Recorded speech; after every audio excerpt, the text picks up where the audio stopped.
WhatsApp guys, আজকে আমরা এসেছি আমাদের মায়ের গুরুদেবের কাছে ভারত সেবাশ্রমে।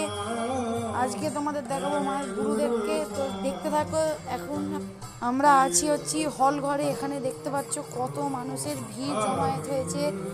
ওখানে পুজো হচ্ছে, আরতি হচ্ছে। দেখো তোমরা সামনে গিয়ে দেখার পজিশন থাকলে অবশ্যই গিয়ে দেখাবো তোমাদেরকে। দেখো ওখানে বাবা দাঁড়িয়ে আছে সামনে, ওখানে গুরুদেব মহারাজরা বসে আছে। তো আমাদের সঙ্গেই এনজয় করতে থাকো, চলো।